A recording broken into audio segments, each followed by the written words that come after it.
Hello friends, global TV के इस एक बिल्कुल ही नए एपिसोड में आपका स्वागत है।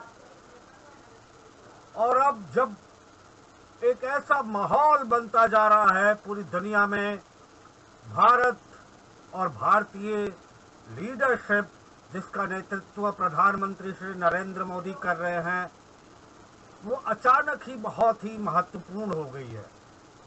पिछले एक हफ्ते में इतनी तेजी से घटनाएं हुई हैं, पड़ोसी देशों में भी, यूक्रेन में भी और भारत में भी। इस पर एक एपिसोड करना बहुत ही जरूरी था। देखिए, पाकिस्तान में उथल पुथल मच चुकी है। विपक्ष इमरान खान के खिलाफ लामबंद है। बेगम मरियम नवाज, शहबाज शरीफ, बिलावल भुट्टो और तमाम सारे जो वहाँ के लीडरान हैं, उन्होंने इमरान खान को चुनौती दे दी है। और ऐसा लग रहा है कि अब इमरान खान के पास चंद दिन बचे हैं। ऐसे में कल उन्होंने एक बहुत बड़ा दांव खेला। उन्होंने अमेरिका कहते कहते भारत की तरफ इशारा कर दिया कि भारतीय प्रधानमंत्री नवाज शरीफ से छिप छिप के मिलते रहे हैं और हमारे देश के लोग बाहरी ताकतों के हाथ में खेल रहे हैं।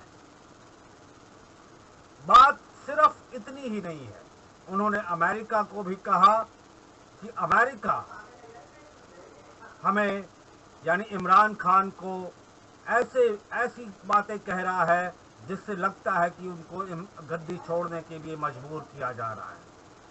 ये प्रजातंत्र में ऐसा हो रहा है कि पाकिस्तान के अंदर आज से नहीं, पिछले 7 महीने से लगातार इमरान खान के विरोध में सुर उठते रहे हैं। महंगाई को लेकर, उनकी एक जो राष्ट्रीय सुरक्षा नीति बनी थी उसको लेकर, अफगानिस्तान में इंटर सर्विसेज इंटेलिजेंस ने जो किया उसको भी लेकर आम जनता वहां बहुत नाराज थी। और भी तमाम सारे मुद्दे थे। इमरान खान की इमेज वैसे ही, जब उनको सत्ता मिली तो जो अस्थाई लीडरान थे, जिनको हम अस्थाई लीडरान कहते हैं, वो कमजोर थे। तो एक यूं कहें कि एक विकल्प के तौर पर उनको नेता बनने का मौका मिला था, और वो विकल्प अब लोगों को ऐसा लग रहा है कि काम नहीं कर रहा है। मेरी बातचीत वहां के लोगों से हुई और कुछ एक लोगों का कहना है इमरान खान का जाना ज्यादा ठीक है और इसमें से बेगम मरियम नवाज को, शहबाज शरीफ को, किसी को भी नवाज शरीफ की पार्टी से प्रधानमंत्री बन जाना चाहिए। लेकिन इमरान खान टिके हुए हैं। कल जिस तरह की उन्होंने स्पीच दी, भावनाओं से भरी हुई, और उन्होंने लोगों पर देश से गद्दारी करने का आरोप लगाया, तमाम सारे आरोप लगाए, भारतीय प्रधानमंत्री नरेंद्र मोदी का भी नाम लिया और तमाम सारी बातें कही। कुछ भी हो, ऐसा लग रहा है कि इमरान खान अब बस रविवार को स्थिति साफ हो जाएगी जब लोग वहां की संसद में अविश्वास प्रस्ताव पारित होगा। ये तो हुई पाकिस्तान की बात। अब आते हैं, हम बात करते हैं भारत में क्या हो रहा है। भारत में एक दिलीप सिंह है, डिप्टी एनएसए का दर्जा उन्हें मिला हुआ है। डिप्टी एनएसए का दर्जा नहीं मिला हुआ, बल्कि वो डिप्टी एनएसए हैं अमेरिका के, जो बाइडेन के।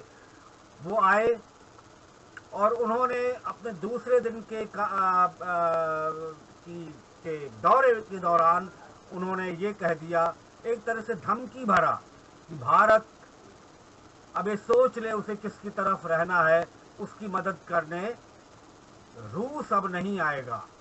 उन्होंने ये भी कहा कि चाइना एलएसी क्रॉस करेगा, लाइन ऑफ कंट्रोल अगर क्रॉस करेगा तो रूस भारत की मदद करने नहीं आएगा। सैयद अकबरुद्दीन, जो भारत के परमानेंट रिप्रेजेंटेटिव थे यूनाइटेड नेशन में, उन्होंने बहुत ही करारा जवाब दिया, ये कहते हुए ये कूटनीति की भाषा नहीं है। इस नौजवान लड़के यानी दिलीप सिंह ने ये जो है एक धमकी भरी जबान इस्तेमाल की है। ये जिस तरह से कूटनीति की भाषा है, एक तरफा निर्णय की तरफ इंगित करना, ये कोई बहुत बढ़िया बात नहीं है। दलीप सिंह कहा जाता है, जो पंजाबी कम्युनिटी के लोग हैं, हिंदी का शब्द होता है दिलीप, लेकिन पंजाबी कम्युनिटी में जो छोटे ई की मात्रा है वो हटा देते हैं, दलीप सिंह कर देते हैं। तो जो भी हो, खैर उन्होंने बचकाना बयान दिया, उस पर मुझे कुछ नहीं कहना। फिर लीज ट्रूज आई, उन्होंने ये कहा कि भारत एक सार्वभौम देश है, वो जो चाहे वो करे। फिर कल ही शाम को सर्गेई लारोव, जो एक कद्दावर विदेश मंत्री माने जाते हैं, जिनके निर्णय की कोई आलोचना नहीं करता रूस में, वो भारत के 2 दिन के दौरे पर हैं और प्रधानमंत्री से उनकी मुलाकात संभावित है। ये सब ऐसे वक्त में हो रहा है जब यूक्रेन पर रशिया का स्पेशल मिलिट्री ऑपरेशन चल रहा है और वहां युद्ध थम नहीं रहा है। एक पॉल गैंगेगर हैं, रिपब्लिकन सीनेटर हैं, उन्होंने एक तो CIA के डायरेक्टर को उन्होंने काफी ग्रिल किया और एक अमेरिकन आर्मी के जो यूरोपियन कमांड के जनरल हैं उनको ग्रिल किया। उन्होंने ये कहा कि आप मान लीजिए कि जो अमेरिका और नेटो का डिटरेंस था, यूक्रेन की मदद करके रूस के खिलाफ उसका जो डिटरेंस था यूक्रेन में, वो नेग्लिजिबल था, हाथ खड़े कर देने वाला था और एक तरह से हथियार डाल देने वाला था, जिस पर कमांडिंग जनरल यूरोपियन कमांड का ये कहना था कि वो पॉल गैंगेगर जो रिपब्लिकन सीनेटर हैं उनको वो नकार नहीं सकते। इसी तरह की कुछ बात CIA director William J Burns ने कही थी जब पॉल गैंगेगर ने उनसे क्वेश्चन आंसर किया था। तो अब ये लग रहा है अमेरिका, एक तो अगर चाइना इसमें कुछ करता है, रूस की मदद के लिए अगर वो खुलकर आता है, हालांकि चीन और भारत एक तरह से एक ही प्लेटफॉर्म पे नजर आ रहे हैं, लेकिन चीन कुछ ज्यादा ही खुलकर रूस की मदद कर रहा है फाइनेंशियली। रूस ने तो भारत के सामने शर्त रख दी है कि वो उसे तेल देने के लिए सस्ती दरों पर तैयार है।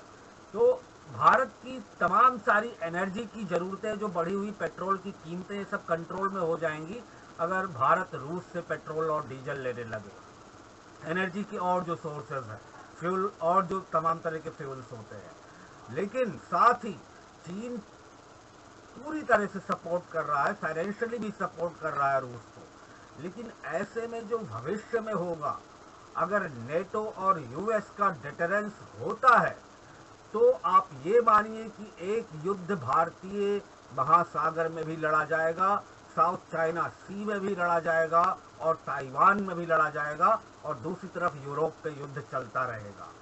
ये जियोपॉलिटिकल एक्सपर्ट्स को समझना होगा। आज के लिए इतना ही, हम फिर आगे मिलेंगे, इसी तरह की मुद्दों पर चर्चा करेंगे। इजाजत दीजिए, देखते रहिए अपना YouTube channel the global TV। नमस्कार, धन्यवाद।